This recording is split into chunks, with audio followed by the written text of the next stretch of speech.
Hola muchachos, espero que estén muy bien todos.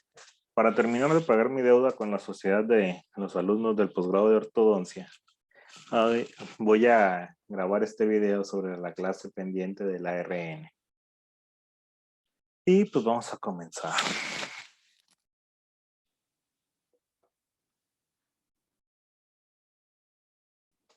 Para empezar les dejo aquí este meme, eh, porque muchas personas, si les preguntan qué crees que es más importante, el ADN o el RN, pues la mayoría, como conocen más el ADN, piensan que el ADN es más importante y dirían que el ADN. Sin embargo, si lo ven desde el punto de vista de quién lleva a cabo más funciones, pues ahí ganaría el ARN. Siempre deben de tener en cuenta que no es como que haya uno más importante que el otro. Ambos son importantes, ambos son indispensables para el funcionamiento de nuestras células. Si perdiéramos uno de los dos, pues tendríamos graves problemas, enfermedades muy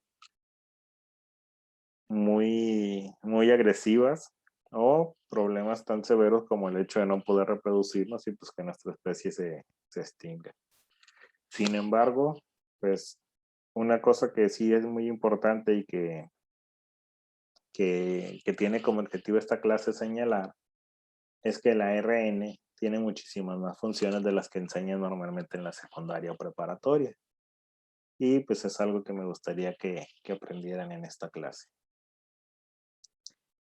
El ARN o ácido ribonucleico pues está constituido al igual que el ADN por nucleótidos.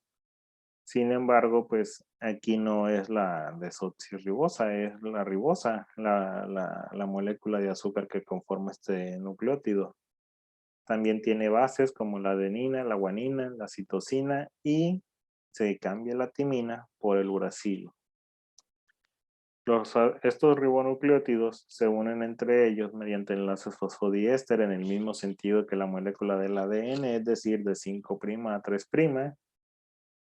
El ADRN casi siempre es monocatenario, es decir, una sola cadena simple, excepto en los retrovirus en donde es bicatenario.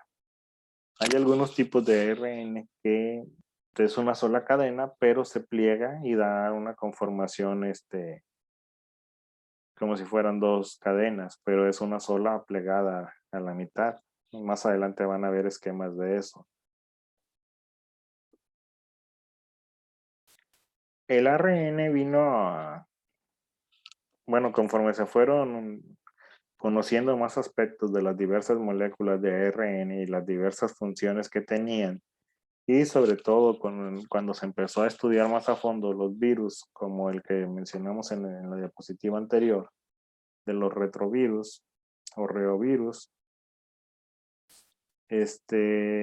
todo este conjunto de conocimientos vino a desafiar al dogma central de la biología molecular. De hecho, hay algunas cuestiones que contradicen completamente al dogma central de la biología molecular, como los retrovirus, porque el dogma central dice que el flujo de información va del ADN a ARN y luego a proteínas. Sin embargo, los retrovirus son virus que tienen ARN y este ARN se va primero o se convierte en ADN y después se da otra vez este ciclo a un ARN ya de la célula huésped y luego a producción de proteínas. O otro aspecto de que se descubriera que las moléculas de ARN son moléculas polifuncionales, es decir, que tienen muchísimas funciones más que solamente ser mensajeros, producir ribosomas o ser moléculas de transferencia, pues también desafió el planteamiento central del dogma de la biología molecular, que solamente servían para la producción de proteínas. Ahora se sabe que regulan muchísimos procesos biológicos celulares.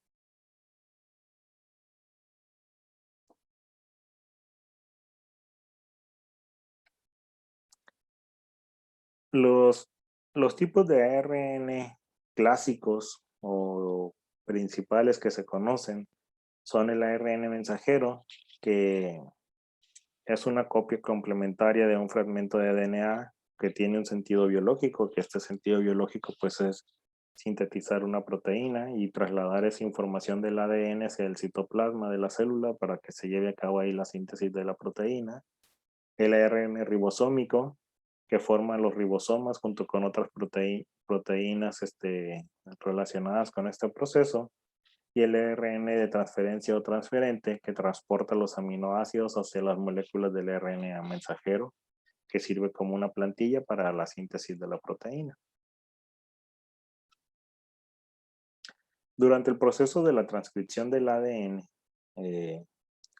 se hace una síntesis de ARN a partir de una de las cadenas del ADN. Esto se da porque el ADN se encuentra en el núcleo de la célula y pues la síntesis de proteína tiene lugar en el citoplasma, en los organelos que están embebidos en el citoplasma.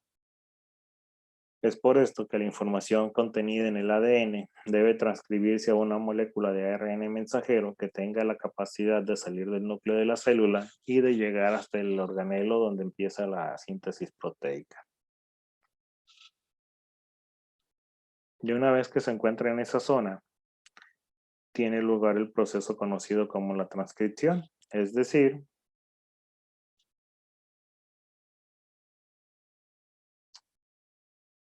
se hace una copia del ADN hacia la molécula de ARN para que pueda salir este ARN mensajero.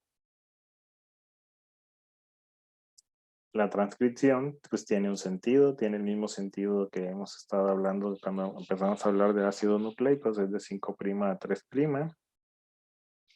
Pues se necesita una molécula o una cadena de DNA que sirva como base para transcribirse.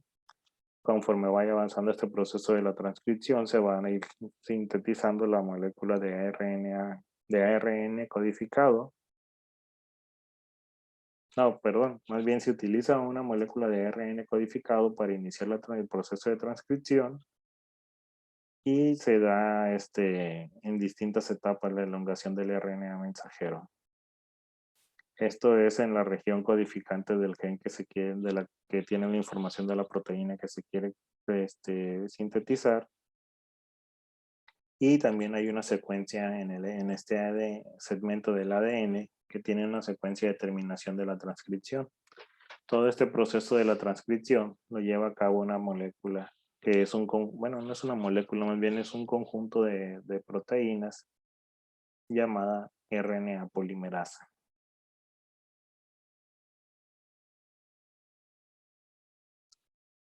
El RNA de transferencia tiene como finalidad ir ensamblando la proteína, es decir, va añadiendo aminoácidos a una cadena, a lo que sería una cadena de aminoácidos para conformar una proteína. Básicamente el RNA de transferencia va a leer la hebra del RN mensajero y dependiendo de la secuencia que esté en este RN mensajero, pues va a colocar, hay diversos tipos de RNAs de transferencia, veintitantos, uno para cada tipo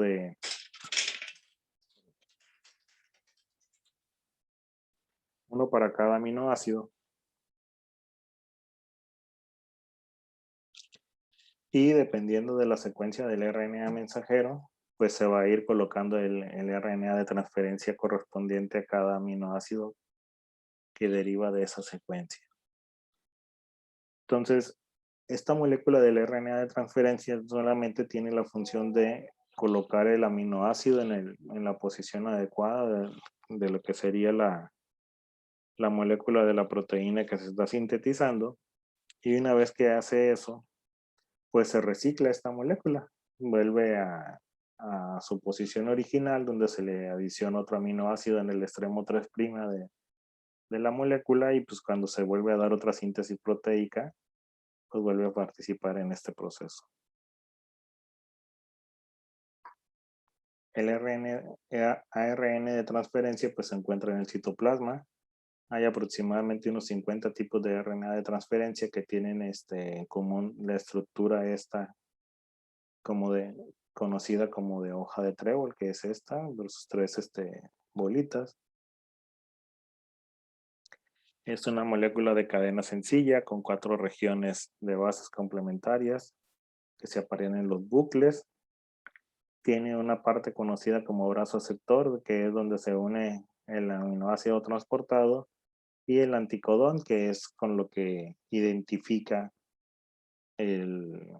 la secuencia del RNA mensajero. Entonces, aquí está la parte del anticodón y el brazo aceptor, que es donde lleva el aminoácido que va a integrar a la cadena polipeptídica.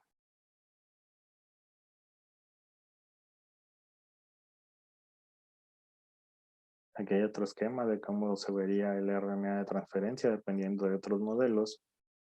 Y aquí lo que podemos ver es cómo utiliza también el mismo principio de complementariedad para determinar la secuencia específica del RNA mensajero en el sitio correcto del aminoácido que corresponda al que esté transportando este RNA de transferencia.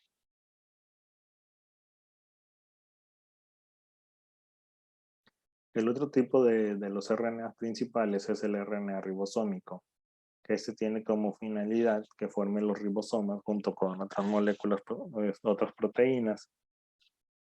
Y esta molécula del RNA ribosómico o ribosomal es el responsable de la acción catalítica de los ribosomas. El peso de los RNA ribosomales y de los ribosomas se suele expresar según lo que se conoce como coeficiente de sedimentación, que se abrevia con una letra S. Y ahí en las células procariotas se presentan los ribosomas 70S y en las células eucariotas los 80S.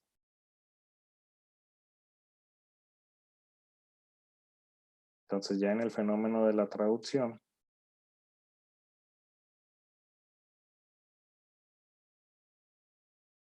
se va elaborando la cadena de proteínas. Entonces siempre el primer aminoácido, el que inicia la proteína, es el de la metionina. Este siempre es el codón de inicio.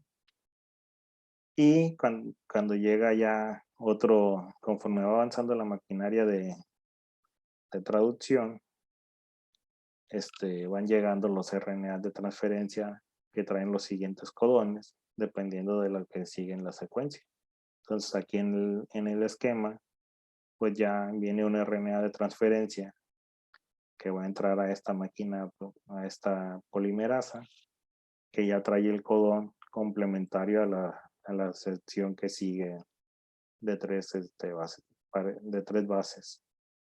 Ya una vez que se une por complementariedad aquí a la cadena del RNA mensajero, en la parte superior, bueno, exterior de la polimerasa, los dos aminoácidos se unen.